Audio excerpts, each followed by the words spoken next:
তারপরে অনেক পাল দিতে যদি না থাকতো সামনে যাওয়া খুব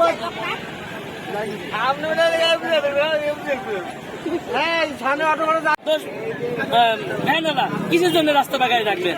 এটা তো রাখার জায়গা না।